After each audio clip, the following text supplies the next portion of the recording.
77 WABC invites you to a family fun day and softball showdown on July 20th with net proceeds benefiting Shriners Children's. John Sterling will call the game as the FDNY takes on the NYPD with special guests Dwight Gooden, Art Shamsky, 77 WABC hosts, including Sid Rosenberg, Anthony Cumia, Lionel, Dominic Carter, and many more. For more info and to buy tickets, go to ShrinersChildren'sChampions.org. That's ShrinersChildren'sChampions.org. The Dr. Sky Experience. Entertaining and informative. On the Red Apple Podcast Network. 3 minutes after the hour, welcome once again, ladies and gentlemen, to the popular show that you tell us you like so much, the Dr. Sky Experience, here on Talk Radio 77 WABC. Good evening, good morning, no matter where you are, here in the United States, around the nation, or around the world. Talk Radio 77, proudly heard in 173 countries, all 50 states, and I'm confident way out into the cosmos. And Larry Kudlow, the great Larry Kudlow, if you're listening, and your reports in the financial world and other important things that make us in the financial world a success, he talks many times about out to the Milky Way. And I assure you, ladies and gentlemen, in this 2-hour program, the Dr. Sky Experience, we will be talking with a very special guest. As always here, special guests talking about the conversation that deals with the Milky Way, the great galaxy that we live in, and many things that you probably don't know. But first off, welcome to the dog days of summer. That occurs between July 3 and August 11. What are dog days of summer? If we go back to the ancient Egyptians, we find out that there was a rising of a star, the helical, before the sun. That means a brilliant star, which is still the most brilliant star in our heavens, other than the sun, the dog star known as Sirius. When the ancient Egyptians noticed that star rising ahead of the sun, they noticed it was time for fertility and the planting season along the sacred Nile. Interesting stories. As we move through time and space, we find out that the mid-portion of dog days of summer will occur on about July the 22nd. Interesting information. And for our particular show right now, if you have questions and comments in the form of dialogue, we welcome you to give us a call at 1-800-848-9222. That's 1-800-848-9222. Emails, I love them, always answer them. It's just DRSKY, Dr. Sky, of course, at WABCRadio.com. And if you'd like to, we encourage you to check many of the past programs here at our Dr. Sky Experience podcast. That, of course, at WABCRadio.com and RedAppleAudioNetworks.com. And not only the Dr. Sky Experience, but all the great hosts and people who provide this kind of content and their area of specialty on Talk Radio 77 WABC. I'd be remiss if I didn't thank our helmsmen, Tony and Bill. And we thank them ahead of time for navigating this powerhouse signal of 77 WABC across the nation, the world, and I'm sure out to the cosmos. As we continue to move toward the mid-portion of July, lots of information, ladies and gentlemen. But a little bit of factoids about the Milky Way galaxy, the galaxy we live in, an incredible assemblage of stars. Approximately 100 to maybe 400 billion stars in the Milky Way galaxy. We, our small sun, we're located 27,000 light years from the galactic core. And if the Milky Way galaxy had a length, it's probably at least within 100,000 light years. And how about this? We orbit the sun once every 365 days. You know that. But how long does it take the sun to run around the galactic pinwheel? The answer is 250 million years. While you're listening to the Dr. Sky Experience, know that the whole assemblage of planets with our sun is traveling in that loop orbit around the galactic area and the galactic center at 515,000 miles per hour. We have two satellite galaxies, the Small and Large Magellanic Clouds, between 160,000 and 200,000 light years away, and our galaxy, the Milky Way, has 4 spiral arms. According to the reliable sources, we live in the Great Orion Arm. And how about this? In the center of our Milky Way galaxy is an incredible black hole, with the power of 4 million times the mass of the Sun, known as Sagittarius A star. The object itself, the black hole, allegedly 14.4 million miles in diameter. That story continues. Our very special guest for the next 2 hours is somebody that I'm sure you will get to learn about and appreciate as we do here on the Dr. Sky Experience with all of our guests. We'll be introducing Dr. Leila Belkora. Who is she? She's a science writer and author of Minding the Heavens, the story of our discovery of the Milky Way. She previously taught physics, astronomy, and communication for engineers at the undergraduate university level, and she's worked as an editor and public information officer at the famous Fermi Labs and at the University of Illinois in Chicago. She was born in the United States but grew up in Switzerland and have family in Morocco, and she speaks English, French, and as she will tell you, a little German. She graduated from the International School of Geneva with an IB diploma.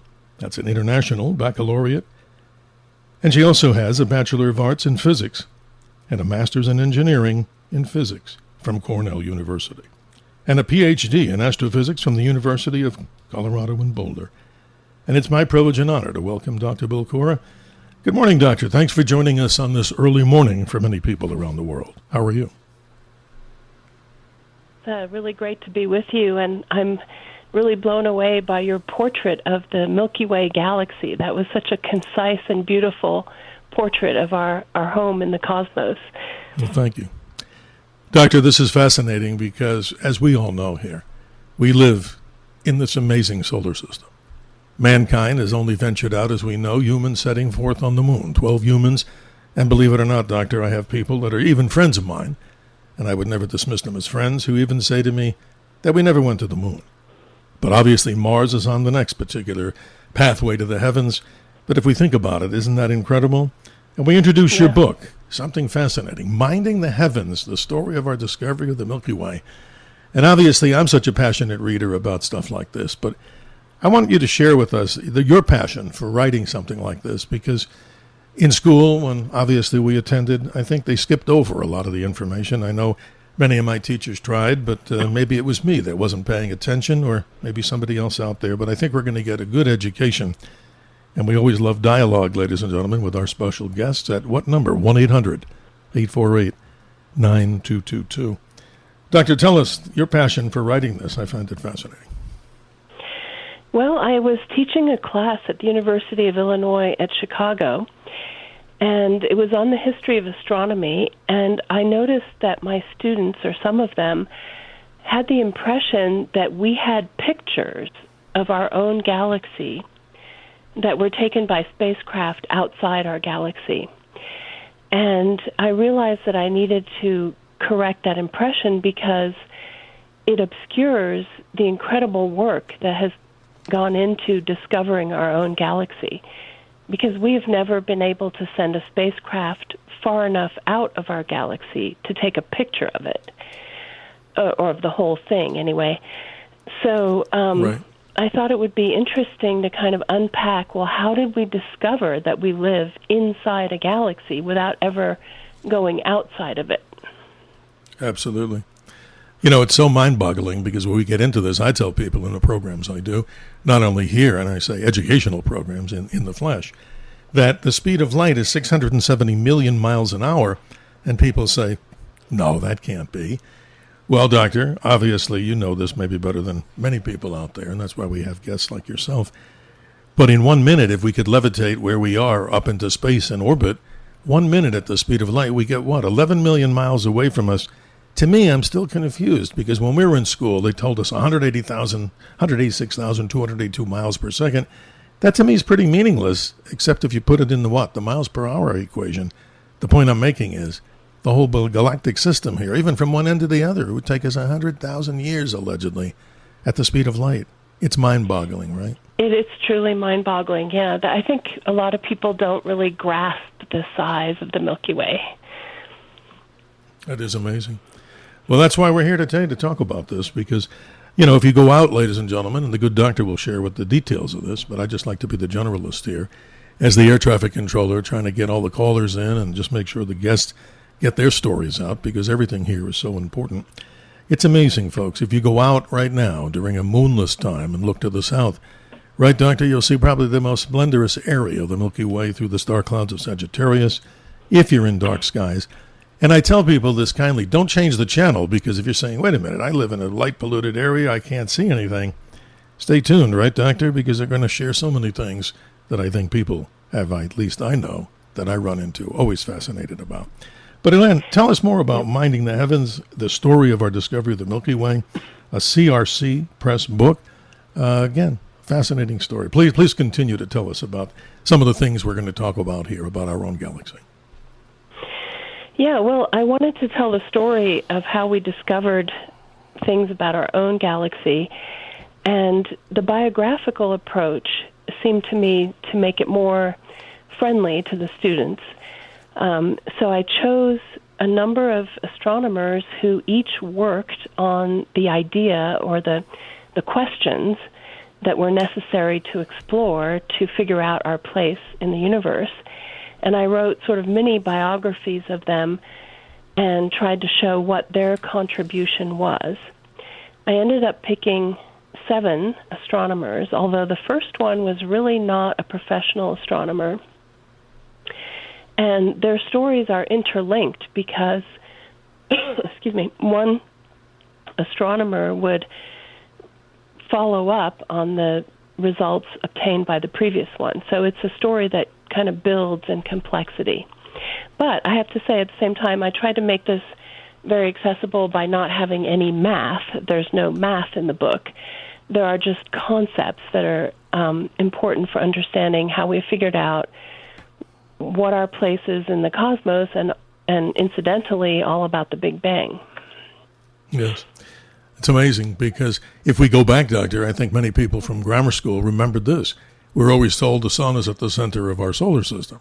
Well, not always true, ladies and gentlemen, and you know, Doctor, that during the early days, and this goes way back into the medieval times, and maybe even before that, and there were some astronomers that might have had it, or philosophers, Greek and Roman, astronomers and scientists and philosophers that had it right, that the sun might have been the center. But for so long, we were just mired in that misconception that mankind is almighty in the universe, and that the geocentric, the Earth, is the center of everything. And how dare, Doctor, anybody say anything different? It has to be that the Earth is the center because we are omnipotent. That's an amazing story, and it took so long to change, right? Yeah. I mean, we had to readjust our conception of our importance and prominence in the universe. Yes. It's amazing. On a lighthearted note, I want to introduce the audience to something that I think will put a smile on your face, and I know radio's the theater of the mind. Monty Python, a long time ago, obviously many fans of Monty Python out there, but they have something called the Galaxy Song, and if we can cue that up, I just want to let everybody hear this because I think it puts it in a lighthearted way, and who doesn't love Monty Python? So here we go with the Monty Python Galaxy Song. The Dr. Sky Experience on the Red Apple Podcast Network.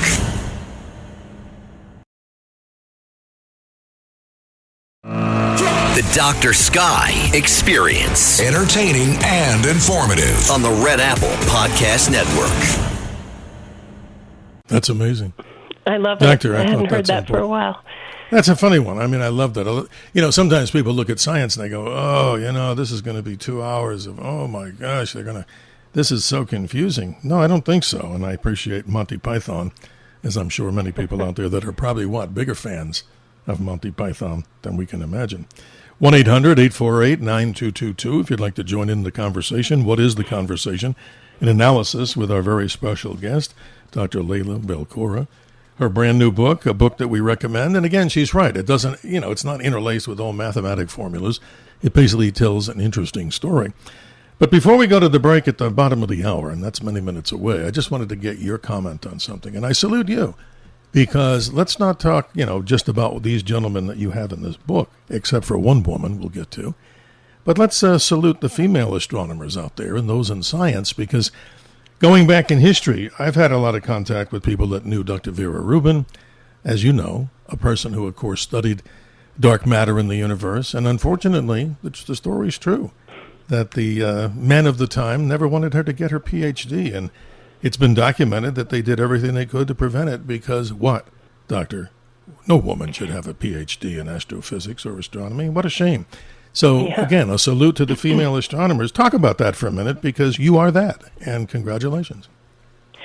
Well, thank you. Yes, I actually came to astronomy by way of physics, and I have to say that as an undergraduate, I didn't personally encounter a lot of resistance to women studying physics, but when I was studying for my PhD in solar astronomy, I did encounter quite a few challenges, and it gives me a very deep appreciation for what these women like Vera Rubin of an earlier generation went through, because they had even worse times. I think the resistance to women in Vera Rubin's time was very blatant, and it became maybe more subtle later.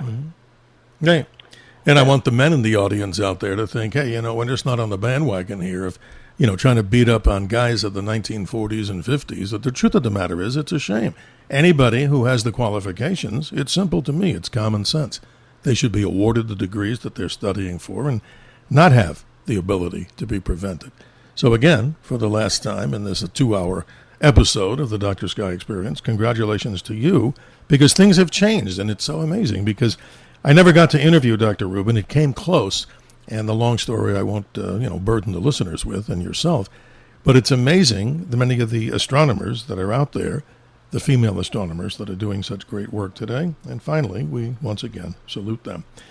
What I'd like to ask you is, this is a very interesting part of our conversation here, ladies and gentlemen, and don't forget, you're important to this radio show, this particular radio archive, 1-800-848-9222. And Doctor, I know that you're telling me your PhD is in the solar side of the world, and yes, I'd like to get into that also as we continue here for the hour or two that we're fortunate to have you, because so much in our world depends on the sun, and if it goes off scale, that could be, as we talk about, satellite problems, communication problems, and so much other. But let's go back to your book for a moment here, and let's talk about, what can you tell us about Thomas Wright, the first person that you archive in the book? And the whole conversation, ladies and gentlemen, is about how we get to understand this big starry cloud called the Milky Way. Yeah, he was really not a professional astronomer, but he was a guy with a very good artistic imagination, and he did study astronomy and surveying. And so he was one of the first people to really pose the question, what does our stellar system look like in 3 dimensions? And it's kind of remarkable that nobody really questioned that before. We know that Galileo looked at the Milky Way and with his telescope and said, oh, it's just lots and lots of stars. But that didn't lead him then to think, well, why are there more stars in one direction than in other directions? Exactly. But because Thomas Wright was very artistically talented, he was always drawing. I say in my book, for him to think was to draw. And so he started sketching out shapes that would account for the fact that we have this part of the sky that's more densely populated with stars. And one of the shapes that he came up with was like a giant sphere, but with a very thick skin. Like imagine an orange with a thick skin.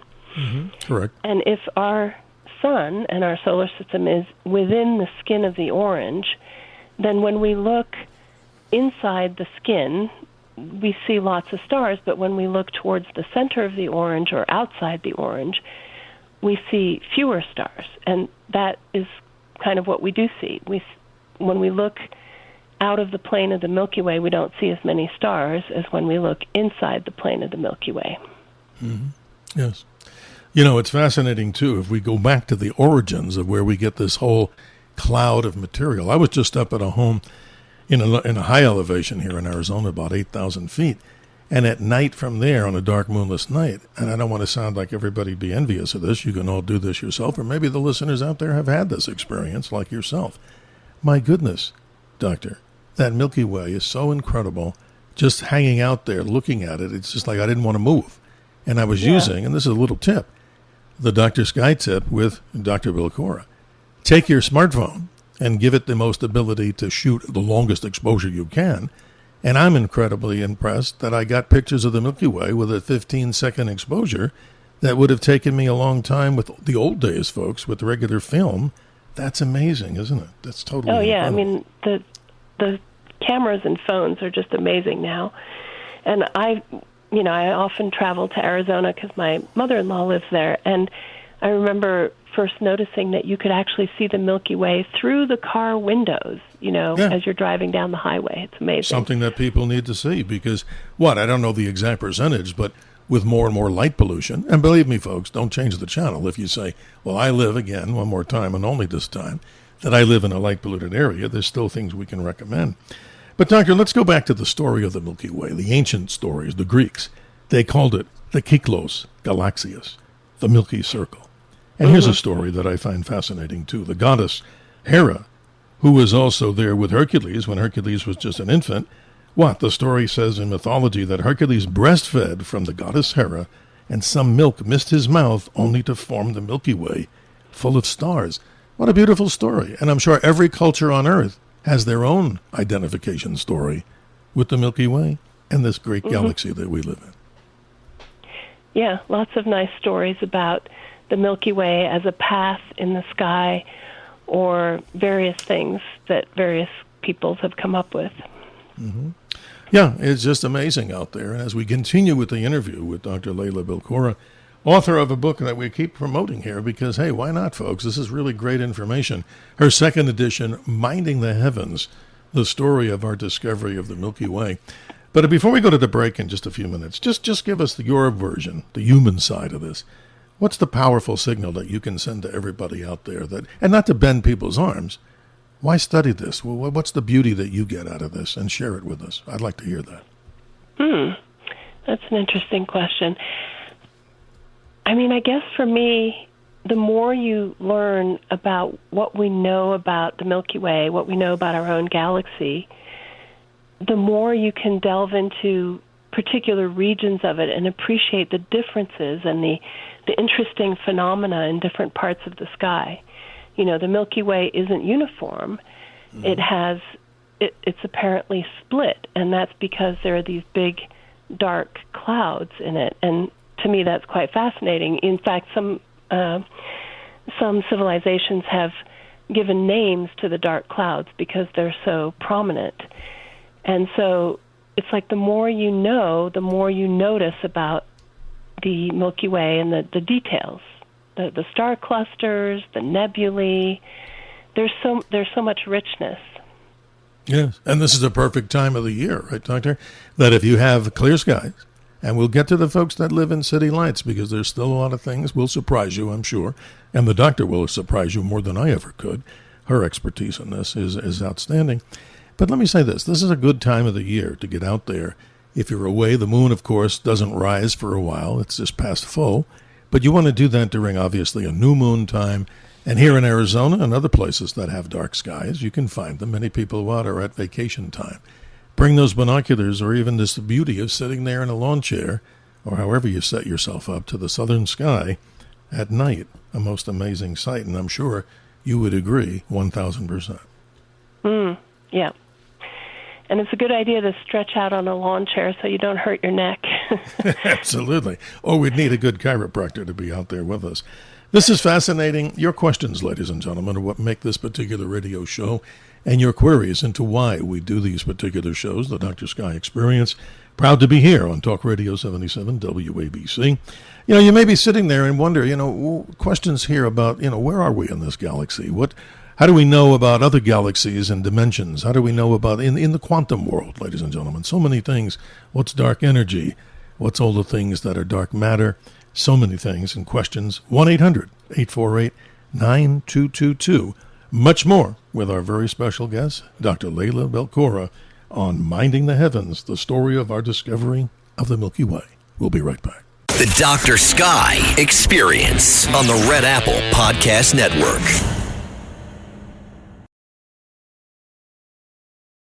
The Dr. Sky Experience. Entertaining and informative. On the Red Apple Podcast Network. Why should I feel lonely? Is not our planet in the Milky Way? A quote from the great poet Henry David Thoreau. 32 minutes after the hour, our special guest. All guests here are special on the Dr. Sky Experience, but we're privileged and honored to have Dr. Leila Belkora, author of a book about the Milky Way called Minding the Heavens. Doctor, let's go to the callers. You're lighting up those phone lines. And let's say good morning to Scott in Queens. You're on with Dr. Belkora. How are you this morning, Scott? Yeah, doctors, I really want to know one thing about the moon. I know it's we see it every night or most night, but why do the craters seem to only have depressions that are only so deep? They're not deeper than what it actually can go. Like there's something in the moon that won't allow a meteor to go deeper? Interesting question, Scott. Doctor, you're on, and you've got the floor.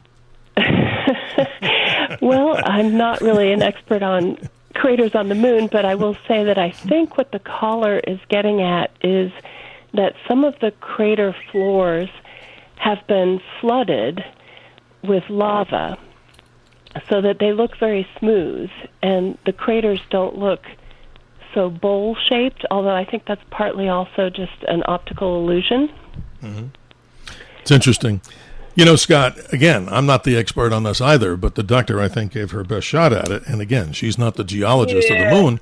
But wait a second, I'm going to say something that maybe answers this for both of us here. If you take a look at, Scott, the moon, take a good look after this, time. Don't leave the station in the show. But when we're finished at 2 a.m. No, thank you, brother. All I want you to say is go to a map of the moon and take a look at an area on the lunar surface called Tycho. It's a crater at the bottom. It's a big thing. It looks like the navel of an orange. So this may answer some of this. I'm not the expert again. That the impact of that was incredible. That may have happened a couple of million years ago. But again, the energy from that, you would think, right, Scott, that it would penetrate all the way into the surface of the moon. And we're finding out that the moon has different geologic densities. Like the front side of the moon, we don't see the far side, with all those seas, as we call them, those splotches that you see. The front side was more lava-like when it overflowed, and the other side maybe has a harder surface. So we don't really know why, but there's two different densities of the geology of the rock on the surface of the moon.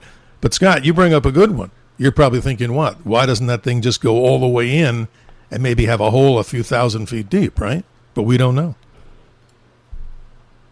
Because what say you? Go ahead, Scott. I was just saying, maybe it'll break it in a million pieces, but it seems like something's stopping it. Is it the core of the moon, or is it the outer shell, or anything? I have no clue. But the good doctor and I, that's our best explanation right now. But hey, do you have another question or comment? Go ahead if you have one more. My friend, that's it. Thank you so much. Thank you for being with us on the Dr. Sky Experience. Let's continue, Doctor, with Ted in Forest Hills. Good morning, Ted. How are you? Thank you very much. A wonderful, wonderful show.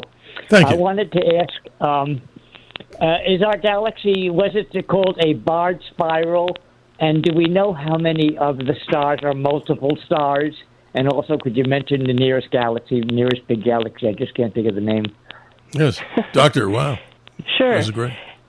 Yeah. First of all, yes, we believe it's a barred spiral. The nearest galaxy that's sort of our twin, I mean, there are very small galaxies that are quite close, but the nearest one that's comparable in size to us is the Andromeda galaxy. Oh, yes, that's very good. And the amount of stars that are double stars, do you think that's any ratio known? That's a good question. I don't know what the proportion of stars that are double is. I know that it's quite high. It's probably at least 30%, I think, but I don't know. This is interesting. They're, of course, very important because they're very useful for studying the distances of stars, which is one of the things I talk about in my book. And Ted, you had a third part, I think, of your concern, that question. Go ahead. Well, that was the galaxy. Okay. The nearest galaxy, yeah. Well, it's interesting, as the good doctor mentioned, we're talking 2.5 million light years to Andromeda, right, Doctor? And that's incredible. So can you imagine, Ted, just how big the vacuum of space or that whole area is? That's the total thing. I mean, how could anybody not love this kind of subject? Because it takes us away, right, Ted, from the worldly concerns we have. We got to keep our feet on the ground. And what, Doctor? It keeps and opens our minds, right? Yeah. And astronomers are astrophysicists. Yeah, a physicist. Very good. Mm-hmm. Yeah. And she is one, and we're privileged to have her. Thank you, Ted. I appreciate your time. I appreciate your comments. Let's continue on as we move through time and space. We say good morning to Jack in Baltimore, Maryland. Good morning. Good morning, Dr. Sky. My question is the history of astronomy and the structures we know about Stonehenge, and there's another one in South Africa called Adam's Calendar that I think they think is about 200,000 years old. I don't know the exact, but they think the humans that constructed this were doing something much like you said at the beginning of the show about the dog days of summer being Correct. Planting season. Like they were trying to figure out things, and it's amazing to me, the archaeology and the history of humans and doing smart things so long ago. You were mentioning the Greeks, Yes. and who knows who the humans were that were building these things to study the stars and figure things out. But I just wanted to make that comment. Well, don't leave us, Jack, because I'm going to ask you a question, but I want the good doctor to respond in her kindness to what you're talking about. Fascinating things, right, Doctor? This is amazing. Oh, yeah. I mean, Stonehenge was one of the things I heard about as a child that got me interested in astronomy. Yes, amazing subject. You know, this is interesting, Jack, in Baltimore. Talk about yourself. I mean, your interest in this subject, you've been doing this, for a long time? Tell me your story. I mean, not everybody comes on the air here and talks about it. Yeah, my background, I'm an accountant and a lawyer, Okay. and just curious about things. And I read another book by another physicist who told a joke about St. Augustine. One of his students came up to him and said, well, what was God doing before the Big Bang Theory? And apparently his answer was creating a special place for people that ask annoying questions like this. Hey, that's cool. And you're an attorney, you say, sir? Is that correct? Did I hear that correct? Mm-hmm. What? Retired. Well, okay. Well, the reason I'm saying that is it's a whole other subject. No. It's a whole other subject. Archaeology. Yeah, it's a whole other subject, Jack. But what I'm saying is, and I'm not trying to be funny, that we need good lawyers, attorneys in the space world now. Isn't that incredible? Just like our last caller we were talking about, or down the line, Scott, about the moon. You know, nobody can claim that they own the moon, but who's doing the rare minerals up there? What is the treaty? What are our agreements that govern that? That's correct. We have that, but hey, we need good attorneys. So if you're out there, folks, and you want to be a lunar attorney about moon bases or whatever, hey, the future looks bright, especially with Space Force, right, Jack? That's great stuff. That's right. No, Actually, thank you for we need calling. them now because there's increasingly space debris is falling down on people. Yeah, I mean, I laugh, but it's not funny. Right, Jack? Yeah. I mean, we hear this more often. Like here in Arizona, we have regularly, it used to be like, oh my goodness, they're going to launch a rocket. You could see this, and people 10, 20 years ago would be lining up and parking their cars out watching this. Now we see them every couple of days, and most people go, oh, there's a rocket launch. I've seen it before. Yeah, I guess the useful life of satellites and things is limited, and the planned obsolescence is, they'll just burn up in the atmosphere. Well, yeah, maybe not. Who knows? Right. Talk about the Skylab story. That's amazing. In '79, we were back in New York, and we watched it on its last orbit, and it's amazing, Doctor and Jack. We watched that thing wander like it was wiggling through the sky, and we all know the history is that big chunks of metal came down somewhere in Australia. What a shame. Those poor people in Australia didn't need to be hit, right? Yeah. Yeah, that's another story from my youth. I was very into Skylab. I read a very good book called A House in Space that's about living on Skylab. Wow. That'd be an incredible story to live up there. And we all get started in this big, fascinating discovery. Jack in Baltimore, I hope you'll call again. And I hope we answered your concerns to the best of our ability, because we're always honest and we always revert back to common sense. So thank you for being with us, Jack. Appreciate your time. Well, folks, we're almost up at that break, but you know what? Doctor, talk a little bit more about this. Again, the Milky Way, if we were to look at it and in the mind's eye, since the radio is the theater of the mind, describe this, because there was discussion before about barred spiral. Explain that to us before we go to break in about 2 minutes. Well, galaxies do come in quite a range of shapes, and in fact, that was what Hubble was doing, and he's one of the people I profile in the book. He was trying to make a classification of galaxies based on how spiral they were, and whether they had bars, and how open the spiral arms were, and so forth. Mm-hmm. And some galaxies aren't even spiral at all. Some are elliptical galaxies, and they just sort of look like blobs. So they're all beautiful in their own way, but some people have a fondness for spiral galaxies, and they do look like beautiful pinwheels in the sky. Of course, when you see them face on, they look like pinwheels. When you see them kind of edge on, they just look like flat lines. Yeah, it's amazing. And you look at these pictures, folks, I recommend, Doctor, for people listening, if you really want a great way to put screensavers on your computer and whatever, go ahead, ladies and gentlemen, to go to Astronomy Picture of the Day. It's a free one from NASA, right, Doctor? And when you look at those galactic pictures, I talk about this from a big, TV screen to a bunch of people, and they go, that's a beautiful picture. And I say, that's not the thing I'm trying to show you. Look beyond the galaxy, and you see these tiny little things, as you described, Doctor, elliptical little spirals. What, hundreds of more million light years beyond that? The whole thing is just mind-boggling. And we're coming up on that break. But, Doctor, I'm going to ask you, out of kindness, from your book, Minding the Heavens, one that's near and dear to me, one of the parts that I enjoyed in your book the most, is William Herschel, the discoverer, ladies and gentlemen, March the 13th, 1781, of the planet we call Uranus on the Dr. Sky Experience. Is there any other way to pronounce it? I don't think so on this particular show. We'll be right back with more callers, more questions at 1-800-848-9222. For many years, I've been a night watchman of the Milky Way galaxy, so said the great astronomer Bart Bok. 46 minutes after the hour, our very special guest, Dr. Leila Belkora, is lighting up the phone lines, and we continue here to the top of the hour.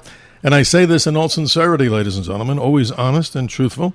If we don't get to you in this hour, you're welcome to stay on board, because we have lots to share with you. With that said, let's say good morning to Sandy in Brooklyn. You're on with Dr. Belkora. How are you this morning, Sandy? Hi there, people. Just a quick question. I don't have credentials in any industry, but this always puzzled me. Do you have planets in a solar system, and the solar system is in a galaxy, and the galaxy is in the universe? So what is the universe in? What an easy question. That is the most profound mystery. Okay, I'm glad we're both in the same place, I guess. Yeah, okay, thanks for your response. So, well, somebody will figure it out one day when we're around. No, Doctor, I want you to have a chance to respond to Sandy if you have any further things to say. I didn't mean to cut you short. Oh, sorry. I was just saying that was a very, very profound question. I mean, okay. we can't really say what existed before the Big Bang because it's sort of undefined. So we can get, we are probing closer and closer to the origin of matter, but I don't think that we're anytime soon going to learn what created the Big Bang. Well, Sandy, the only answer I could give, and I'm not the star of this whole thing, our guests are, but if you go back to Hawking, he thought that something, the theoretical physicist, that something else was before that, meaning maybe like another universe itself, and that they're all on a string like sausages. And if that's the case, we both have a lot of homework to do. All three of us, Sandy, the good doctor, and myself.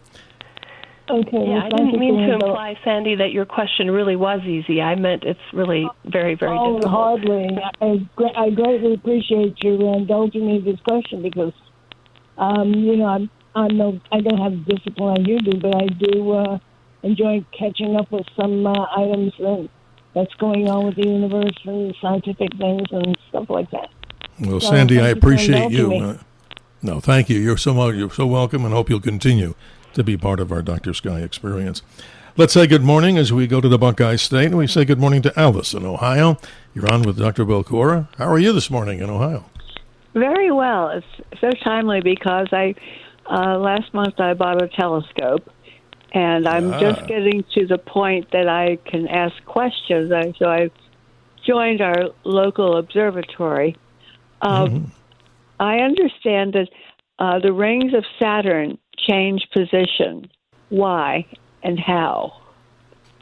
Wow. Well, the Saturn and its rings are tilted at an angle to the plane in which the Earth orbits the Sun. And because of that, our view of the rings oscillates over a period of, I think, 15 years, Dr. Sky. So sometimes we see the rings face... years? Right, you're getting that time when the rings are on the edge. Yeah, every 15 years you'll see, it's called crossing the ring plane, when our perspective on Saturn is such that we're seeing it straight onto the rings. And then other times the rings are tilted up or tilted away, so we actually see them better. Okay, all right. May I ask you, Alice, what if you don't want to identify the manufacturer, just what kind of telescope do you have? Because we can be a future resource here on helping you. It's an Orion. I'm just learning. Okay. I have it set up, and I'm just learning how to. I have different lenses, and I just ordered a something that I can look at the sun. Well, be careful with that. Right. Well, that's why I ordered the filter. But I'm just getting to the point that now I can ask questions. But you look at the sky in a different way. When I saw the moon for the first time, it's different. It's you're hooked, and so I have maps of the planets, and there's more to it than people think there is. It's very complex, so I'm just learning. Well, Alice, I'm really honored that you're part of the show with the good doctor and myself. So we hope you'll be part of this. Call us as we continue. We change subjects. And ladies and gentlemen, if you're a first-time listener to this particular archive, the Dr. Sky Experience, we talk mostly about astronomy, space, aviation, and weather. We get celebrity guests, as we had Dee Wallace, the mom, and the wonderful Spielberg E.T., the extraterrestrial. And we talk about American exceptionalism, because why not? Because we're a very proud country, and we have lots to say about that. But Alice, again, I hope you'll join us in the future, and any questions you have, we'll be more than happy when we talk those subjects. So please stay with us in the future. Thank you. Thank you very much. You bet. Have a good morning.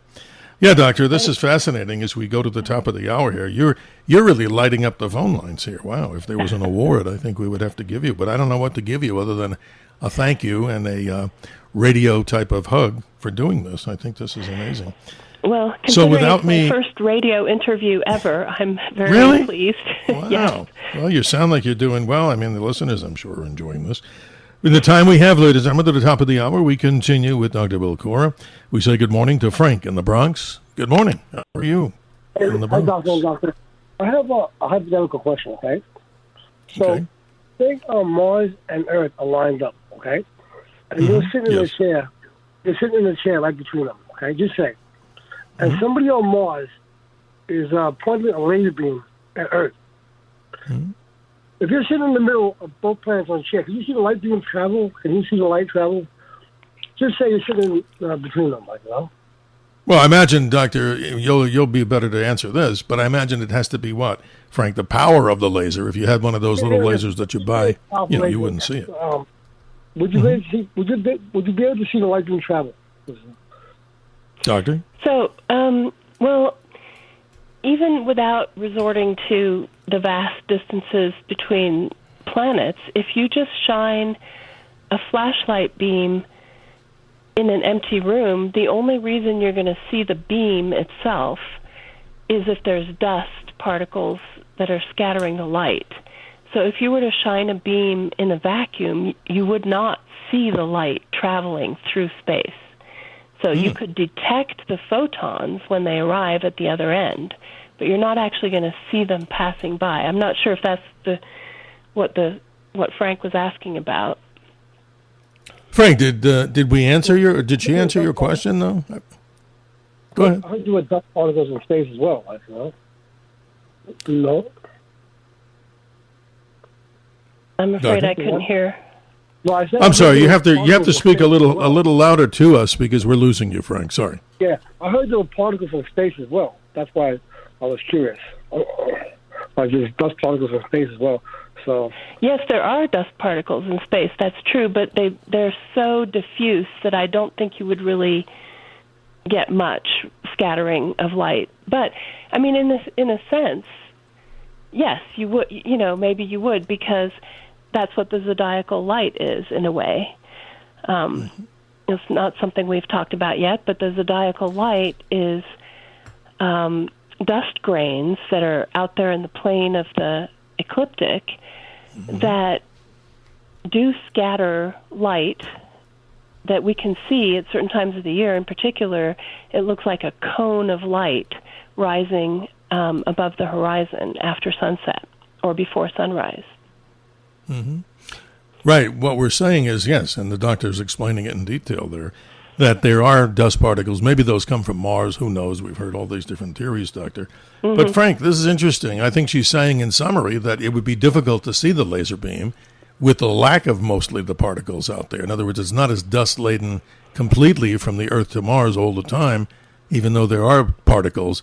Space is a big place, Frank, and that's exactly why the doctor's explaining you probably wouldn't, under normal circumstances, see that beam.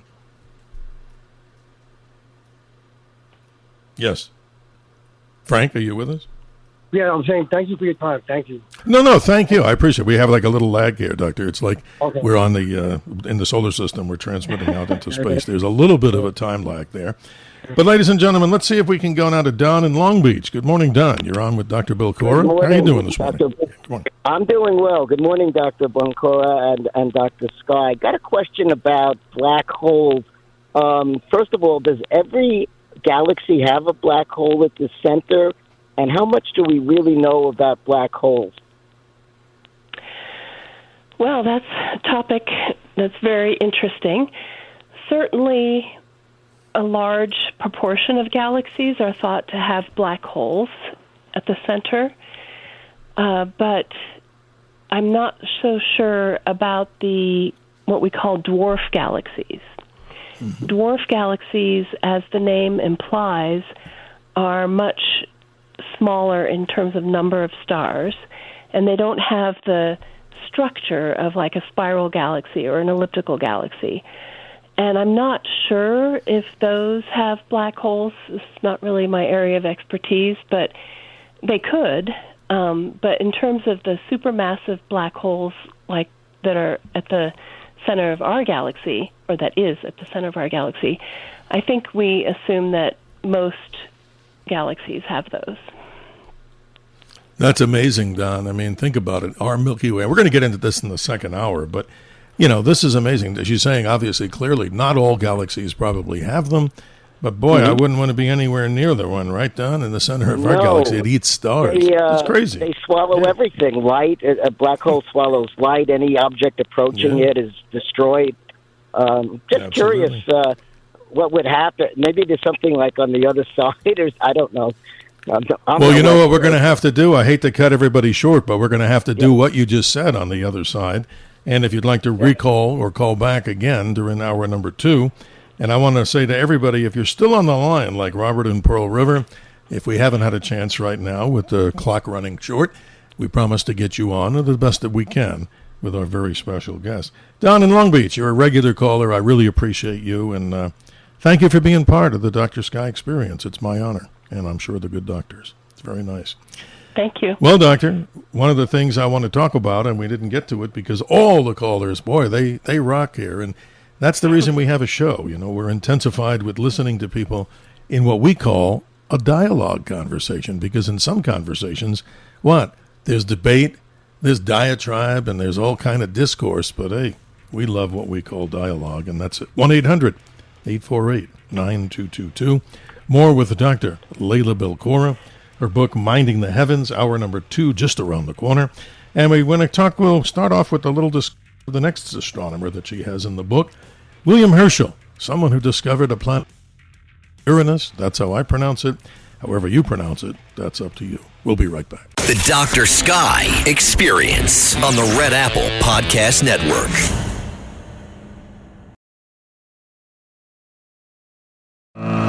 The Dr. Sky Experience. Entertaining and informative. On the Red Apple Podcast Network.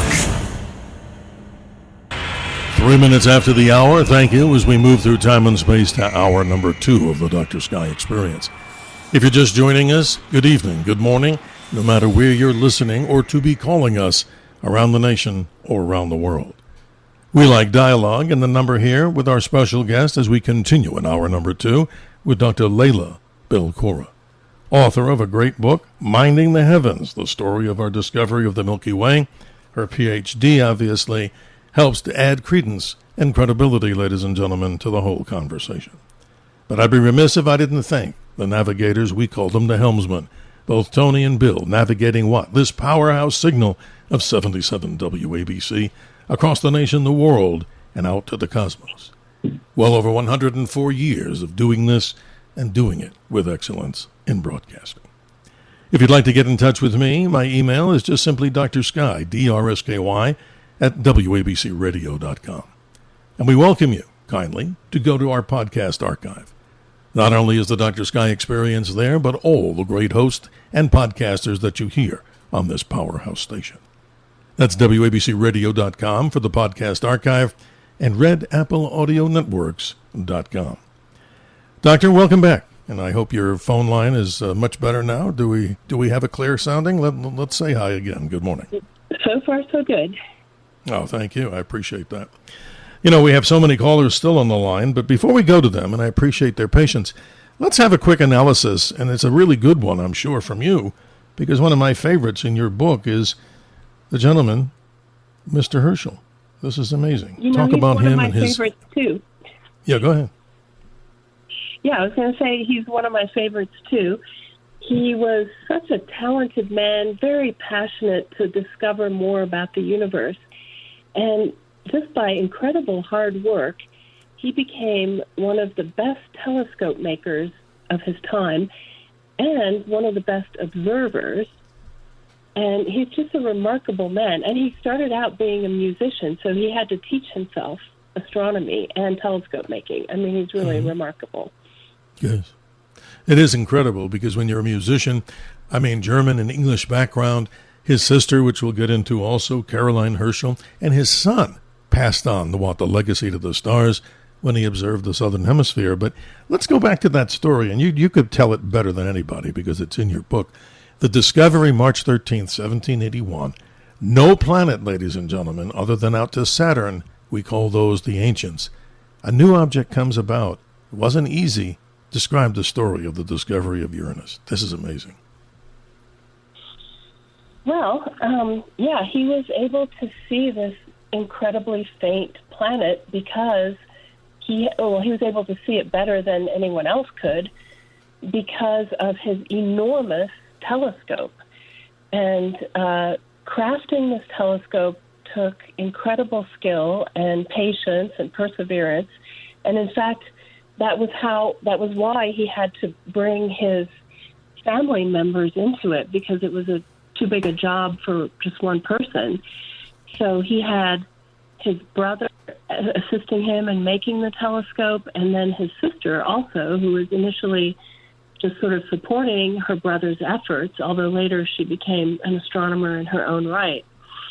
And one day, Herschel discovered this bluish thing that looked a little bit like a nebula, but he tracked it, and it turned out to be the first planet discovered since ancient times.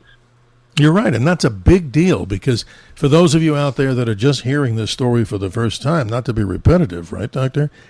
Out to Saturn, those were the ancient planets. We knew of Mercury, Venus, obviously we're here, the Moon, Mars, Jupiter, and then Saturn was the end or the back edge of what we thought the planetary world was. But him discovering this, And the story that I read, and I get this out of your book, is that originally there was some temptation to name it in honor of King George, and the world kind of got, at least in England, they got a little upset with that. Nobody wanted a planet called Georgium Sidus, so they stuck with the whole Greek and Roman philosophic thing with the planetary objects. What? Urania is the goddess of the sky. I like her a lot, too. It has a lot to do with the sky. There you go. Yeah, I think there was confusion for several years. I think the planet went by several different names before they settled on Uranus. Yeah. It's amazing. Well, let's rock with the callers here because we always, we say this and we mean it. The callers rule, and let's say good morning if he's with us still. Robert in Pearl River, you're on with Dr. Belkora. How are you doing this morning? Hi, how are you doing? Thank you. A little bit over my expertise, but I tried on YouTube to look at some things. And my question is a very good question, I think. Apart from Earth, which one will humans be able to actually live? Is it Kepler? That was the one that I thought would be the closest where humans could actually live and not die. You mean the exoplanets, right? Exoplanets, right. Mm-hmm. Right, I'm not sure. I don't know. I think Earth, is the only one, but maybe I heard Kepler. I'm not sure. Oh, okay, Doctor. Yeah, this is great. Thanks, Robert, for the call. Stay with us. Sure. Yes. Doctor, your response. Go ahead. Mm-hmm. It's very fun to ponder what other planets or exoplanets might be suitable for life, our kind of life. I think there are now more than 8,000 exoplanets known, and of course not all of them are in what we call the Goldilocks zone around their star. So that what would be the closest? That's the closest of all the ones where it would be closest to Earth, where somebody could actually live, breathe. Which would be the closest that we know? I heard it was Kepler, but the problem with Kepler is that sometimes it's normal weather, 75, and the next few hours it's 240 degrees below zero. So I don't know. I just don't have. Not a good place, right? Not a good place. Any idea, Doctor, of one of the closest that Robert's kind of alluding to? Yeah. That's not one of my areas of expertise. No, that's okay, Doctor. Hey, we don't mean to put you on the frying pan here or under the gun or under the bus, but no, seriously, that's interesting, Robert. I can just jump in on this, and I don't know the exact answer to this, but let me say this. There are a series of 7-ish planets that are around a star group that's about 40 light years away called the TRAPPIST star system. And one of those happens to be, like the good doctor mentioned, in something we call the Goldilocks zone. And for people out there that are wondering, what are we doing with Goldilocks talking about stars? A habitable zone where life might be able to exist according to Earth conditions. Now, that's one. I don't know if it's the absolute closest, but around the star system of Alpha Centauri, the Lost in Space place that the Robinson family went to, no joke here, that system also may contain some planetary objects. But Robert, like the doctor's explaining, thousands and thousands of these exoplanets, some are hotter than hell, some are too cold, and you may be very right. We both really don't know this definitive answer to that, but I think we gave it our best shot. Do you have another query or concern? Go ahead. Yeah, no, the reason why I was interested, I was watching it. Interesting, it was, I don't know, I guess part animation, the way they do it on YouTube, and there's what if situations. What if someone, an astronaut landed on Uranus, landed on Jupiter, landed on, all these, and most of them were, it was pretty horrific, They wouldn't be able to stay on Mars very long, with their suit, their lungs would collapse. But then it mentioned Kepler, and I just thought the whole thing, I said, wow, this is pretty cool, this astronomy. And it's when you're just breaking into it, it's hard to know a lot of the mathematics and physics of it, because I'm just not used to it, you know what I mean? Oh, you bet. Not everybody is. Yes, not everybody is. Very interesting on YouTube what they could put together with some of these things, you know what I mean? Absolutely. Illustrated. But thank you so much. I really appreciate it. Well, we appreciate you and hope you'll be part of our ever-growing audience here for the Dr. Sky Experience. Doctor, if you would be kind enough to take some time, too, to respond again, even though Robert has gone into the cosmos. We appreciate him. Very interesting. I mean, we both don't know the exact close one because it changes all the time. We don't know. No, and I think it's great that he's digging for information on his own. I mean, we live in such an incredible time now where you can really educate yourself about the most minute, arcane piece of astronomy on YouTube or on other places on the web. It's really remarkable. It sure is. Let's continue with the callers, Doctor. You're lighting up the phone lines. Again, a kudos to you. We say good morning to Ted in the great state of Michigan. Ted, you're our eyes in the skies last time. How you doing over there? Yeah, all right. I believe the correct description of the Big Bang was when all the planets got together for an orgy.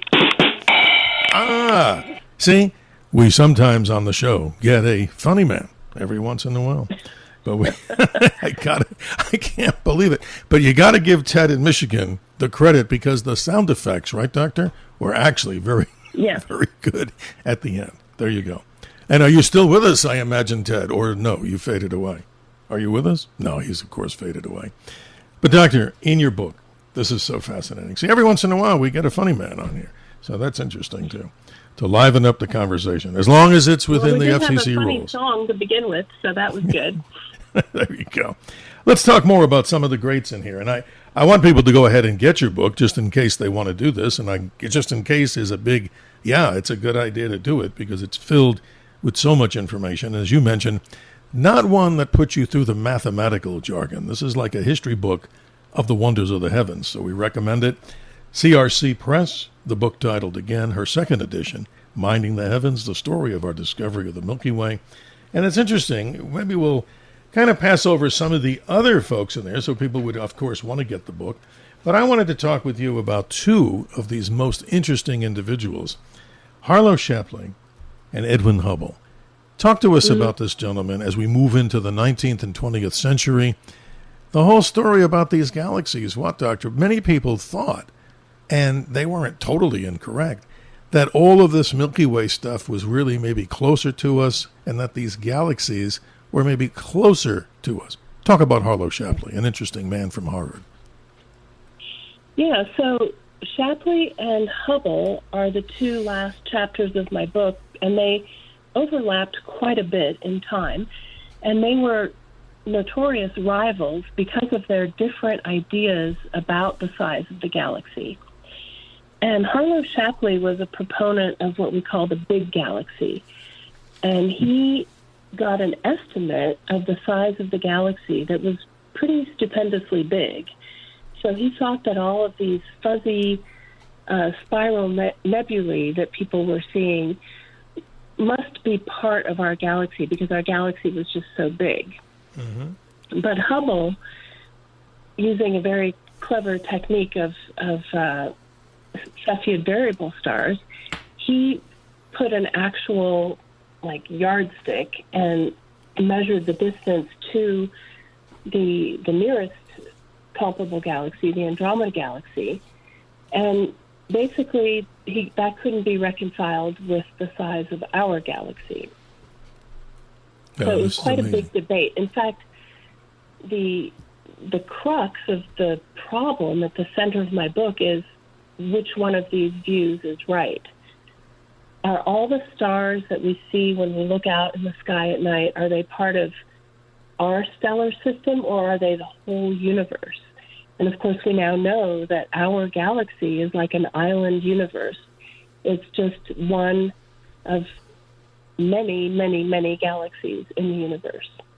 You say it so well. And one of the strange ones, Doctor, that I've always kind of scratched my head still, and I do have most of my hair, even as I approach 70 years of young age. But this is interesting. I find Olber's paradox, this is even more bizarre, right?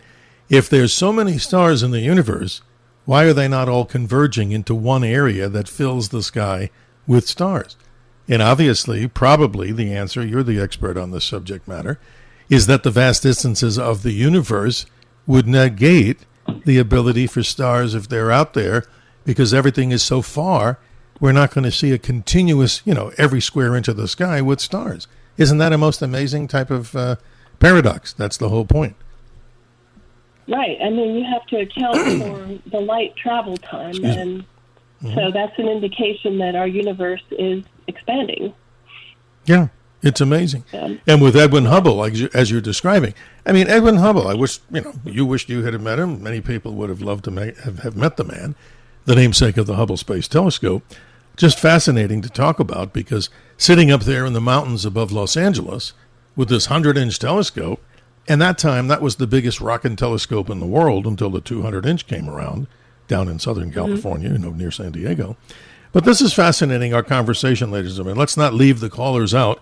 1-800-848-9222. 1-800-848-9222 gets us on the air. That is you with your questions and comments. And obviously what we like is a dialogue. But I'm going to try to transition to something and give you now the last word on the book, because what I want to do, your area of actual expertise, you're telling me is what? The story of the solar physics and the sun. And I'd like to talk about that, but give us kind of a summation of this book, and we'll still take the callers that have, questions about the book. Yeah, give us a complete summation of what's in there and why should people read this. Yeah, so Minding the Heavens is about how we discovered that we live in a galaxy and that, in fact, the universe's building blocks are galaxies. And I take a biographical and historical approach. So I try to show how each generation's progress was improved upon by the next to complete our picture of where we live in the cosmos. And it's not technical, but it's quite detailed in some respects. And I like to think of it as, if you really want to study astronomy and you don't have any background, you could kind of have a self-taught course by reading this book. Mm-hmm. Yes, Doctor. And just to give a little history to the listeners around the nation, around the world, I found this book at my local library in the Phoenix Public Library, a good place for it. And I looked at it, and I kept renewing it because my schedule didn't permit me to go through the whole thing. But guess what? I actually got a copy of this book for myself, encouraging people. So if you're fascinated, folks, by the people that she talks about who created this whole understanding of this big galaxy that we live in, and as you heard before in the Monty Python Galaxy song, that was amazing. They say it in a very, lighthearted way, that we're really on this amazing spinning thing going through space around this giant galaxy. And if our minds, I don't even think obviously the human mind can't even comprehend all this stuff, right? It's just so fascinating. Yeah. Folks, 1-800-848-9222, a rare opportunity indeed, as we talk about things that are not necessarily the politics of the day. And of course, we talk about the mysteries of the universe. Doctor, with your permission. Go ahead, please. Sorry.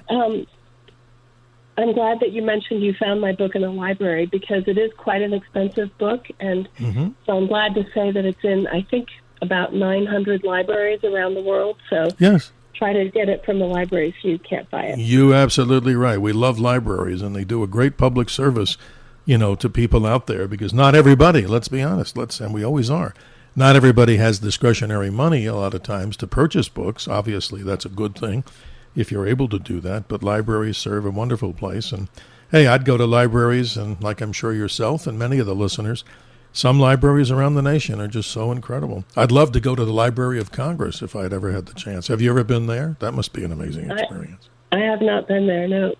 Amazing. Well, Doctor, let's talk about your area of expertise, if you don't mind me shifting gears here, because I find this part so relevant to everything that's going on right now. So give us the definition of what you study with the sun, and your PhD is in exactly what area of the sun? Well, I started studying flare stars, which are stars that have eruptions on them like our sun does. Mm-hmm. But because of the lack of data, because actually the stars don't flare that often, I had to switch to the sun, which is much easier to study, of course. And I was looking at the radio emission from flares on the sun. And I have to say it's probably a little bit boring and technical for this audience, but I was trying to determine the density of electrons in the atmosphere of the sun based on characteristics of the radio emission. So No. It's not. Yeah, let me defend you in a way that comes across, I think, and obviously by knowledge. This is important because everything you're talking about without the mathematics involved, because this is the theater of the mind, this is so much of a positive story and an important story, because look what's happening when solar eruptions, these CMEs, solar flares, belch out from the sun. But this is interesting. Tell me if I'm right on this. I've studied a lot about this. The closest of all the stars to us is not Alpha Centauri, but Proxima. And am I right, Doctor, that Proxima is probably thought to be a flare star? So we're lucky we don't live in a red dwarf that gives off this belching energy. And if that's correct, wouldn't that energy from a star like Proxima, a flare star, be so horrible to the Earth if we were as close as that to the sun is and the Earth is to us? Wouldn't that be weird? Yeah, I mean, definitely some bad things would happen to our upper atmosphere, and we'd probably get zapped. Yes, and that's putting it mildly. Zapped. And look at the electronic world we live in. That's amazing. You know, you're lighting up the phone lines here. This is really great. I mean, I'm looking at the caller list here. Let's continue to the bottom of the hour, to the hard break, and let's welcome Mark in Manhattan. You're on with Dr. Belkora. How are you doing this morning, Mark? Good morning. Yes, you mentioned Uranus before. In my wayward youth, I'm now in my 70s, but during my teenage, extreme nerdy years when I was a rocketeer in New York City, I also I was a programmer for the Goddard Institute for Space Studies. Oh, wow. Interesting. Right up near Columbia. And my systems programming, in the language called Basic Assembly Language, BAL, is on the two Voyagers. And I mentioned the Voyagers. I'm now in my seniority. Voyager 2 made a big discovery about Uranus. It was all over the front page of the New York Times. It did a flyby. It was more than 22 years ago. They lost touch with the Voyagers because we didn't have antennas that were strong enough to receive the signal. We thought they'd gone flatline. But in fact, we built a whole new generation of high-gain antennas, and Voyager was basically saying things like alert, discovery, alert, discovery. Voyager discovered that Uranus was belching out. That was the word used in the Times, by the way. Okay. Solid. It had volcanoes on it, but it was not volcanoes that gave off lava as on Earth, but rather solid material, solid matter, all of which had a microscopic, tiny little magnetic field around it. And they were coming up from the volcano on the surface in a steady cavalcade as long as the planet has existed. We never knew about this here on Earth. And the question that went through many people's minds is, why didn't we know about volcano matter being belched out from Uranus into space? And the obvious answer is, there's no atmosphere on Uranus to speak of. And the our stellar wind, which is called the solar wind in our particular star, the solar wind, was imparting a momentum to these things. Some of them were the size of toasters, and some of them were the size of cargo ships. Very interesting. And little by little, the planet Uranus was losing its magnetic field microscopically. However, our solar wind imparted momentum to those bodies, and there was no drag on them because there's no atmosphere. And those things were being pushed out into the further solar system, not in toward us in Earth, because that's the opposite direction of the solar wind. So we never had any knowledge about it until the Voyager 2 encountered this and reported it back to Earth. It was overlooked for nearly 22 years until some graduate student apparently called up NASA and said, do you have any data on Uranus? And they said no, because so far no one was watching and saw that it was sending back signals. That's an amazing story, Mark, and kudos to you that your involvement with such a very important spacecraft that most people on the street know about, at least they've heard about it. But we have to conclude this portion of the conversation because we're almost up against the hard break here. But I want the good doctor to respond. And Mark, again, I honor your service to doing that, and that's certainly an amazing story. So thanks for being part of this. I'm going to give the doctor a good chance before the clock runs out. Thank you, Mark. Yeah, I just want to echo that, Mark. It was really interesting to hear from you. Congratulations on the work that you did. And, yeah, I had heard about the sort of plasma bubbles being ejected from Uranus. The way you tell the story, it's much more comprehensive, and thank you for that. Well, I'm glad that Mark wasn't a funny man because, again, no, him very serious, and we respect him. But when he used the proper language that I call the pronunciation as Uranus, and not the other direction, as many people do. And we're certainly not encouraging people to use that. But, yeah, to each his own, right, Doctor? What can we say? Yeah. That's fascinating to look at that. But your area of expertise is in the sun, so I want to kind of stay on measure for the next few minutes here, and then, of course, into the next 30 minutes to the top of the next hour. The whole thing with the sun. We're in solar cycle 25. Every day we see information about the recent sunspot activity. What's happening with this massive, solar cycle 25. In about a minute and a half, just kind of take us into the next half hour with what we're going to talk about on the sun, solar cycle 25. Please continue. Well, I guess the highlight so far has been the aurora that we're seeing on, I think it was May 11th, that we're seeing so far south due to really exceptional solar activity. So the disturbances that the sun causes to our Earth's magnetic field are what give rise to these aurora. And we've had some really exceptional disturbances, and I was fortunate to see those aurora lights in May, and that was really amazing. That was May of 2024. Yeah, you're right. And we were out looking here in Arizona, a wonderful sky show. I missed most of that, unfortunately, but the audience out there, as we go to the hard break here, ladies and gentlemen, 1-800-848-9222. If you're just joining us, Dr. Leila Belkora. She's the author of Minding the Heavens, the story of our discovery of the Milky Way. But we'll transition over to the conversation about the sun and how it affects the Earth from somebody who really knows about this stuff. And if we haven't gotten to you yet, like Bob and Yonkers and anybody else that's calling in, we will do our very best to listen to your questions or comments in what we like to call dialogue. We'll be right back. The Dr. Sky Experience on the Red Apple Podcast Network.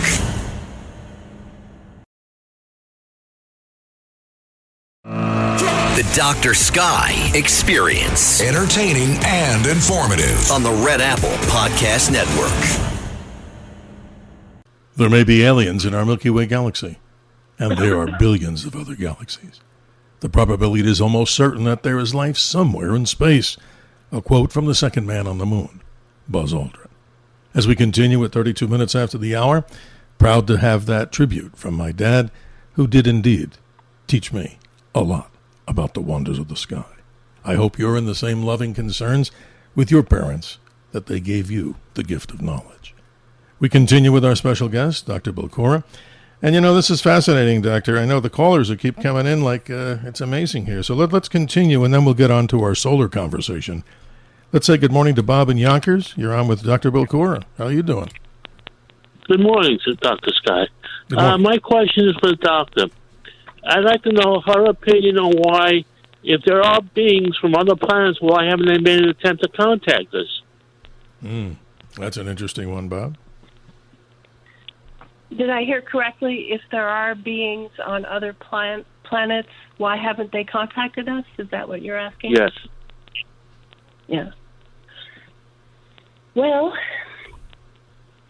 so first I want to say that either there are beings on other planets, which is amazing, or we are the only life out there, and that's also mind-blowing. So either way, pretty mind-blowing. But as far as contact, that's a very, it's very difficult to establish contact across the vast distances of space. And you have to know what kind of information the person you're trying to contact can receive. So if you think about it, if they were trying to contact us with a certain kind of signal and we're not looking for it, then just because we don't see anything doesn't mean they're not trying to contact us, right? Yeah. No, that's amazing, Doctor. This is amazing stuff. Bob, I wanted to add something, and I think the good doctor knows this probably very, very much in detail. But when Enrico Fermi was working with Robert Oppenheimer, they sat down over lunch and they were talking, so the story goes, and something called the Fermi paradox. and Enrico Fermi, of course, the namesake. And what the theory was there, at least he thought, that the reason we haven't gotten any information or messages back from, extraterrestrials, if that's the correct term, what would else they be? What would else they be out there in space? Is the fact that they themselves may have set up some kind of a blockage in which they don't want to communicate with us for some reason. Maybe they've been here before, and they tried to say, why can't we all get along, right, Bob? Right, Doctor? That's one theory, that maybe there's some sort of a, how do I say it, a firewall, if you want to use that. We can't prove it, but the good Dr. Fermi knows way more about it. That's amazing, though, Bob, don't you think? I mean, isn't that possible? Who knows? Yes. Would you like to be contacted by an extraterrestrial? Absolutely. That would be awesome. Could you imagine the first one, Doctor and Bob?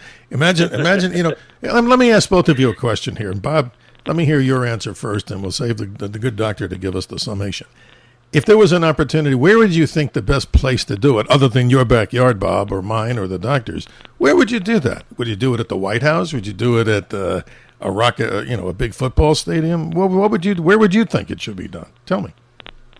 I'm not really sure, but the point is, you hear so many stories that the U.S. Air Force is holding bodies of aliens that crashed at Roswell, I believe, and supposedly the president was supposed to release that information, and he hasn't.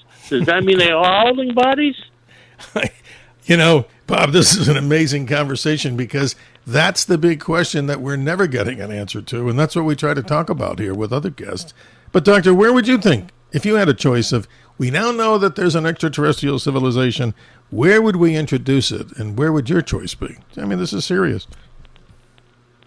Well, I don't know why it came to mind. I'm still sad about the collapse of Arecibo Observatory. Ah, yes. But since I worked there, that would be the place where I would want to be. Wow. You worked at the radio telescope Arecibo in Puerto Rico. Wow, that's amazing. That's right. I originally was able to get some observing time for flare stars, and because Arecibo has such good resolution on the sky, we were able to determine that a lot of the previously reported flare rates for flare stars were incorrect, and they were not flaring as much as they were thought. And so that's actually why I had to turn to studying the sun.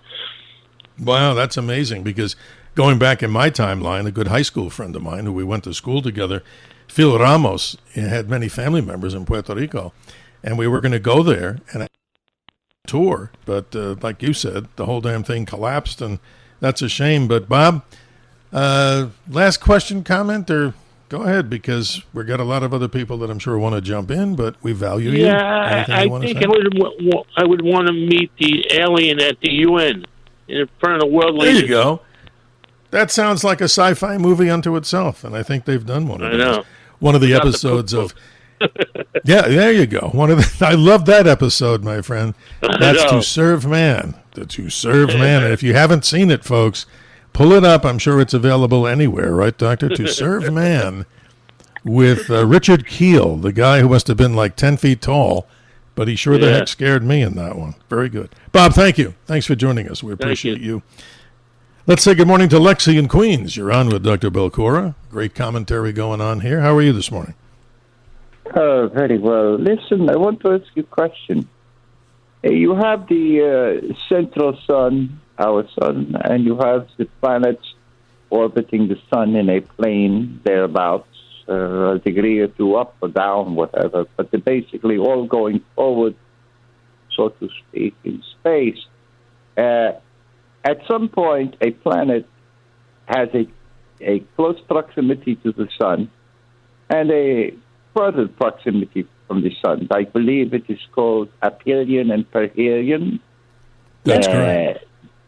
The point is there a procession of these various arrangements where maybe 10,000, 20,000 or more years, this is reversed or slowly changing to the point where it is recognizable in the far future, and to say, oh, this is the point, it used to be at perihelion, now it is at aphelion. That and one other thing. The production of heavy elements, going up towards 92 to uranium. These are very complex elements and heavy. And asking what about? Okay, I didn't think Doctor, I don't think we understood what he was asking at the end about the elements above 90 or around 92. Could you repeat that, Lexi? I'm sorry, we didn't hear that clearly. I'm sorry. So you must have the stars are the production factory for all atomic matter. No, so correct. What happens is, how do you produce an element like uranium or lead or whatever? What type of star would produce something like that? And why is it so abundant on the Earth? Interesting. I think I see what he's getting at. Mm-hmm. So some of the heavier elements were not produced in the sun, but they have been produced in these explosions or explosions of stars, supernovas, things like that. I think that's what he's getting at. Mm-hmm. Lexi, appreciate your time. We're up against a break here, and I know this is a very interesting subject, but I don't know. I don't add much to the conversation on this one, but again, Doctor, this is something in the sun, many elements. We found helium in the sun before we found it on the Earth. And Lexi, that's another strange conundrum, too. Isn't that amazing? Lockyer, I guess, discovered this in a spectral analysis. And that's crazy because we would have thought we found helium on the Earth before we see it in the sun. So things are amazing what's made inside stars. Yeah, actually, that's how helium got its name, because Helios is the name for the sun. Amazing stuff. Lexi, are you still with us? I don't want to cut you short there. I'm sorry. Did we at least address what you were saying to your satisfaction? Or if we don't know, we'll just be honest and say we don't know. Go ahead. Oh, guess. Well, that was interesting, but I hope we answered it, Doctor. This is kind of fascinating. Well, but anyway, I wasn't thinking fast enough, but he can look up stellar nucleosynthesis, and he can look up production of elements through supernovas. Right.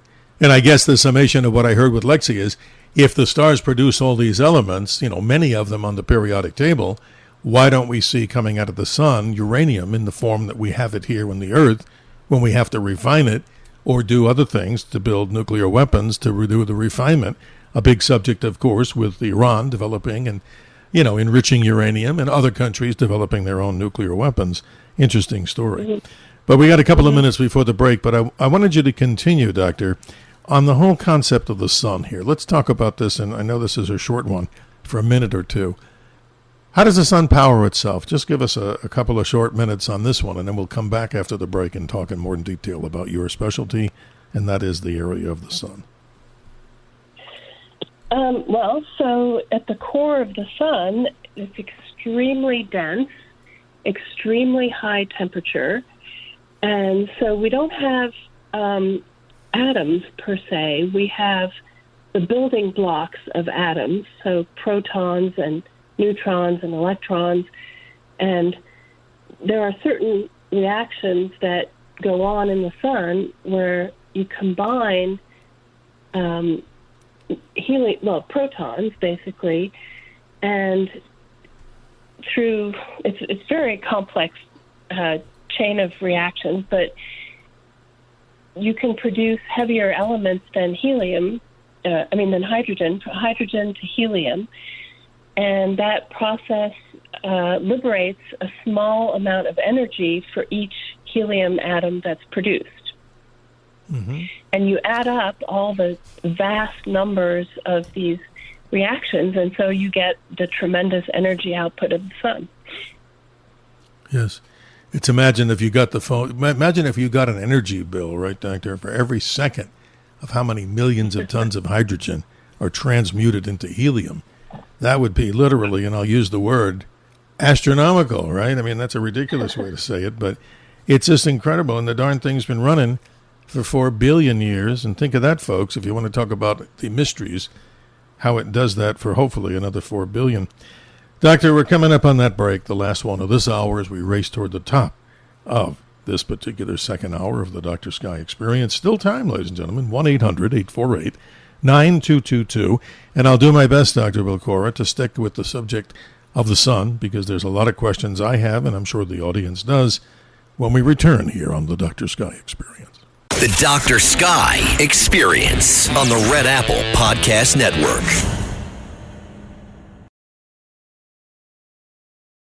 The Dr. Sky Experience. Entertaining and informative. On the Red Apple Podcast Network. Our Milky Way is the dwelling. The nebulae are the city. A great quote from Victor Hugo a long time ago. At 46 minutes after the hour, as we move toward this conclusion of this Dr. Sky Experience. Dr. Belkora, as I promised to you, you have the floor. Let's talk about the sun and its impact here on everybody on the Earth when we see these CMEs, coronal mass ejections, and also anything to do with solar flares. This is a very important subject.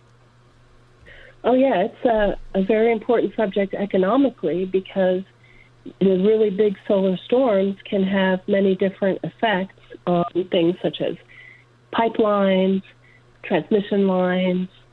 It affects the shipping industries and the power industries. So very important to understand what is causing these outbursts, but more importantly even is to be able to predict them accurately and to predict the timing of when they'll arrive, because they don't all take the same length of time to reach us from the sun. Yeah, this is amazing, and we'll talk about it. You've probably spoken about this in many educational seminars, and I'm sure people are curious. If we go back to September of 1859, this Carrington event, when allegedly the most powerful big flare, CME, hit the Earth during what I call the days of the Victorian Internet, which was what? The telegraph. And that was disastrous. I mean, describe that. That was, if it happened today, we would be cooked, and not necessarily by a goose. Our goose wouldn't be, it's just ridiculous. I mean, we're so dependent on electronics and all the technology. Imagine what happened then, and describe what you might think would happen with an equivalent blast like that. Yeah, well, back in the day, I mean, the currents generated along these wires, the telegraph wires, were so high that some of the telegraph stations apparently caught fire. Yeah. So that's just an indication of how strong these currents were. And, even today, very large ground currents can be measured when we have these exceptional events. And, of course, we know more than we did in 1859, so the power companies have ways of forestalling the spread of disruption to the power. They can shut down parts of the grid. But still, I mean, there's danger to the grid. There's also GPS, for example. A lot of us would be quite lost without GPS. And GPS is part of a lot of technological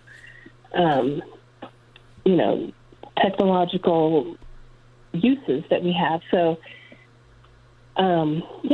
if such a Carrington event happened today, and it could very well. I mean, people have gone back to look at previous very large solar flares as evidenced in the historical record, people observing aurora very far south, for example. And these events are not that rare, so we could very well be headed for some very disruptive events, and they would be disruptive more so than in the past because we are now so much more dependent on our electronics. Right, and even worse than what, God forbid, an EMP, electromagnetic pulse blast, that, let's say, a other nation on Earth detonated on us or we on them, that EMP blast would be minor, even though it's destructive compared to the solar wipeout. And that's interesting because think about it, folks, not to alarm people, but if you had no ability to go to a grocery store because there'd be runs on that, hopefully people would be peaceful, think again. In that moment, you would see all the gas pumps, which run by these electronic SCADAs, that are just totally offline. In other words, they can't pump if they don't have the electronic capability to do it. And the beat goes on. Look at all the vehicles out there that you drive, ladies and gentlemen. Is it possible to get one of those Sam Walton type of vehicles? I guess he drove it till he passed away without the electronics in them, and God bless him. What do? Everything. Look at the Teslas, the electronic EV vehicles out there. And not to be a dark star here, no pun intended, this would be just the most horrific thing that humankind has ever seen. And that's just one of many things that could go wrong from outer space. Talk with us quickly about something else. If we had a gamma ray burster from space that was close enough to the Earth, that would be an off-the-chart disaster. Isn't that correct, Doctor? Yeah, that's not something I've looked into very much, but I'm sure that it would be quite interesting. Well, throughout this interview, and we appreciate your time. I know it's early morning for many out there. The listeners, thank you for being part of the Dr. Sky experience. But the most important question that I can ask you as we almost close out, and hope to have you back again, of course, by your own, agreement. How do people get in touch with you? That's the most important question of all. Well, I have a website that's in dire need of being updated, but you can find me and contact me through my website. It's leilabelkora.space, which is an unusual ending for the website. So www.leilabelkora.space. Right, and let me spell Leila, Leila, and then Belkora, just to let everybody know. Space. Belkora. Right. And I'm also on Blue Sky and Twitter. Not very much, but a little bit. No, it's fascinating. And just in quick summary, I mean, you're giving us these whole keys that is, to all these stories about how the Milky Way and our knowledge goes about it. But talk from the observational side, because as mentioned before, let's give some encouragement to people out there that live in city lights, excuse me, that have the ability, maybe or non-ability, to go out into the countryside.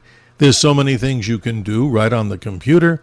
You can get the simulation of everything we're talking about here. And give us some hopes for people who want to look at the dark sky. What's coming up to see the Milky Way? There's many things you can do with binoculars and telescopes. Yeah, I really want to encourage people to just do what they can wherever they are. And yes, even an ordinary pair of binoculars will help to discover star clusters and so forth. But there's so much that can be seen with the naked eye, and there's a lot of pleasure to be had in just learning to recognize the constellations and learning to orient yourself in the sky and kind of recognize the constellations and the planets. And of course, there are programs, planetarium programs that you can help you figure things out so that you can see what's going on tonight. And if you want to get involved in astronomy research, and this is one of the things I end my book with, is this is a golden age of learning about astronomy and the Milky Way. And one of the reasons that I call it that, golden age, is because it's not just open to professional astronomers. Anybody with a computer can now contribute either by classifying galaxies or all kinds of ways. I mean, you can download an app that makes use of the technology inside your phone that helps you contribute to knowledge of the Earth's magnetic field, for example. That's amazing. So there's a lot of what's called community science, or sometimes called citizen science. And if you look up Galaxy Zoo, that's where you'll find a lot of these projects. And often all you have to do is sort of register and get trained on how to use the data or contribute data. And then you can be part of this incredible enterprise of learning about our place in the universe. Well, you say it so well, Doctor, and this is interesting. I want to add something from the personal side. A while ago, I purchased myself one of these little AI telescopes. And what's interesting about them is, what is that for the audience? I'll describe it. This little device that's about the size of, let's say, an iPad. And it's thicker. And you mount it on a camera tripod. And what you can do, and this one goes out, the clarion call here to the city dwellers, it's this computer little camera that actually gives you images, even in city lights, where you can actually see galaxies. I know this sounds incredible. You can take one of those. Let's say you have a light polluted city and you put it on a balcony, and it finds itself through your smartphone. It has the best star chart I've ever seen, and one of them is the thing called Dwarf Lab. They make them. There's a whole bunch of them, so we're not partisan to any one company. But isn't that amazing, Doctor, that these little tiny things, AI telescopes, they're like $300, $400, $500. You can get one for $5,000, but maybe that's not even necessary. So I'm amazed the technology there in a positive way has given people who live in city lights the ability to see things. And when you take the picture, what is it doing? The AI in there is canceling out as much of the light pollution. I couldn't believe what I saw through that thing. What say you? That's just incredible. It is incredible. I know someone who has a telescope that he uses in his backyard in Southern California, and he recently was able to capture, of course, after image processing, but he was able to capture a glimpse of this new interstellar comet recently. Oh, yeah. And, I mean, it's just incredible that can be captured with a backyard telescope. Totally amazing. So there again, we're appealing to those in the city that, not only a pair of binoculars. Let's say you don't really want to get involved in the science that deeply. You just want to have a casual conversation and look out on the patio and see the moon. A simple pair of binoculars will show you a world of things. And, Doctor, as we talk about these objects, optics, not always is the telescope the best answer. I know Alice in Ohio. We wish her the best. She's probably listening. If we can be of any help to help her identify objects, we'll do that in future iterations of the Dr. Sky experience. But even the fun you can have with binoculars, you show this with children, and it's amazing. You can use them for sporting events. And just to let everybody know, the number, like say you had a 10 by 50, 10 is the power, the number on the left, and the 50 is the millimeters. So there's 25.4 millimeters to an inch, as we know. So the glass on the end is about 2 inches. The bigger the glass, the more light it takes. You could say it so well. But I want to thank you. So give us your website again before the clock runs out. It's www.leilabelkora.space. Doctor, I really appreciate you and all the listeners out there. Next week on the Dr. Sky Experience, as we move through time and space, a repeat guest by popular demand, Patrick Wood of Technocracy. So much to talk about what he considers to be the warnings about AI and about transhumanism and all the other things that are going on in this world right now. And then a surprise guest as we move on to Saturday midnight into Sunday morning, 2 a.m. Eastern Daylight Time. Doctor, thank you, so much for being with us. I appreciate your time. And what do we say? Clear skies and good health to everybody out there. We'll hope to do this again with you sometime soon. Guys, this was my pleasure. I really enjoyed hearing from all of your listeners, too. Well, thank you so much. Her book, Minding the Heavens, The Story of Our Discovery of the Milky Way. You can get it in the library, as she's told us many places have it, and also CRC Press, if you'd like to order one for yourself. I want to thank our helmsmen, both Bill and Tony, for navigating this great signal. We wish you, ladies and gentlemen, the best for health and happiness and clear skies as we talk about the wonders and mysteries of the universe on the Dr. Sky Experience. We'll see you soon.